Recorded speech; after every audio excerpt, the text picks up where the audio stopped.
अस्सलामुअलैकुम everyone and welcome back to my channel. Day out with अमी part 2 है, क्योंकि पिछले ब्लॉग में हमने कह दिया था कि हम अब दोबारा जाएंगे और इस बार हम लोग हैं अंदरूने मुल्तान। फ़र्स्ट ऑफ़ ऑल हमने अपनी जर्नी स्टार्ट की। हमारे घर के रास्ते में चर्च आता था जो कि संडे की वजह से ओपन था, बट अंदर रिस्ट्रिक्शन की वजह से हम जा नहीं सके। उसके बाद वी वेंट टू अंदरूने मुल्तान। सबसे पहले घंटा घर आई थिंक बचपन में ही इन जगहों पे आई होंगी, ये मीज़ार वाली साइड पे, फिर दोबारा कभी आना नहीं हुआ। यहाँ संडे की वजह से काफ़ी रश था। पहले हम लोगों ने घंटा घर वाली साइड देखी, उसके बाद हम मीज़ार देखा, दुआ वगैरह पढ़ी एंड देन हम लोग पहुँच गए अपनी मंजिल पे जो कि थी दिल्ली गेट और हरम गेट, बोहर गेट और ये सारे आसपास जो जगह थी, हुसैना गई, हम इन सब में गए। यहाँ के पकवान और यहाँ की जो भी सामान था जो जिन वजह से फेमस है वो सब एक्सप्लोर करने और अपनी इंजॉय करने। सबसे पहले दिल्ली गेट के दरवाजे पे हमें चिप्स वाला मिल गया जिसकी बहुत अच्छी खुशबू बन रही थी, और उसी ने हमें, इसकी प्राइस भी इतनी अच्छी थी और उसने इतने कमाल चिप्स दिए हमें। फिर उसके बाद हम इन्हीं गलियों में घूमते रहे, इसी तंग गलियाँ, और जो कि पूरे बचपन के सारी बातें याद आ रही थी। बचपन में मैं आई थिंक ताई अम्मी के साथ आती थी इन जगहों पे। ये सारी गलियाँ जहाँ घर से घर मिले हुए थे, छतों से छतें मिली हुई थी, और बिल्कुल ही जैसे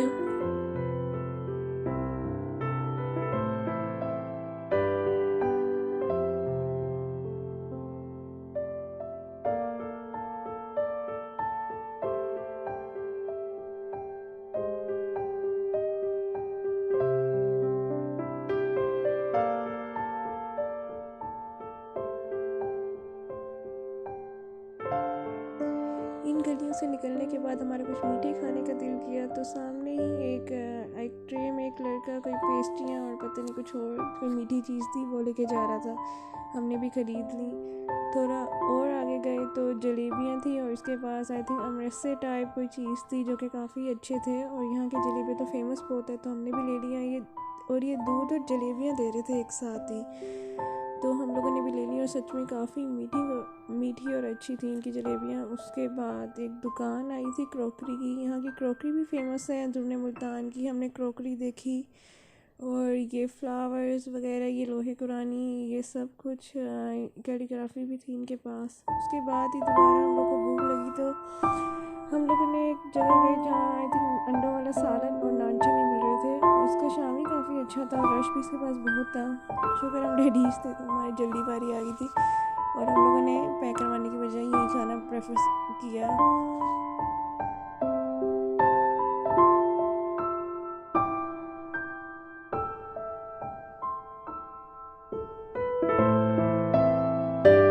और ये आ गया हमारा खाना।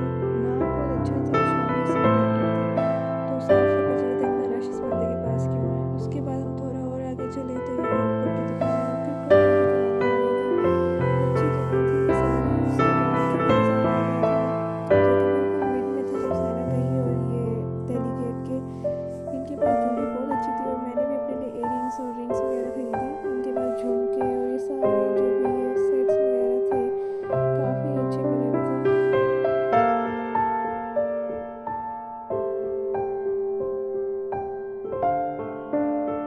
यहाँ से निकलने के बाद हमने और गलियाँ डिस्कवर की और फिर हमें किसी ने बताया कि साथ ही आई थिंक हुसैना की वाली जगह स्टार्ट होना है।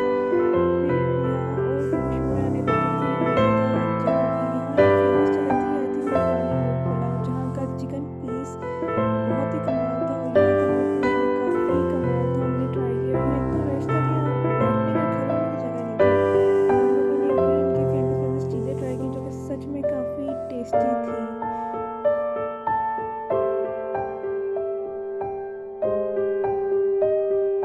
वहाँ बैठे बैठे हमें एक बंदे ने बताया मेरे साथ में ही एक फूलों वाली मस्जिद है। वहाँ से बोले तो खुशबू आ रही थी फूलों की, बट वहाँ फूलों की कोई दुकानें तो थी नहीं, तो उसने बताया यहाँ इस जगह का मुआवजा है कि यहाँ से कुदरती तौर पर फूलों की खुशबू आती है। हम लोग भी उस मस्जिद में चले गए और वहाँ सच में फूलों की खुशबू आ रही थी, जबकि वहाँ कोई फूल वगैरह थे ही नहीं, और सब लोग वहाँ कह रहे थे कि ये मुआवजा है इस मस्जिद का।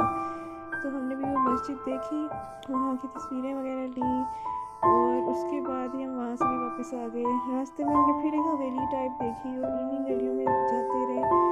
ये हवेली बहुत बड़ी थी। इन्हीं गलियों में ही हम गए, जो कि आई थिंक अभी तो वीरान थी। और इसके बाद ये रास्ता निकलता था हरम गेट वाली साइड पे, बहर गेट, और अभी हुसैना गई की अंदरूने बाज़ार।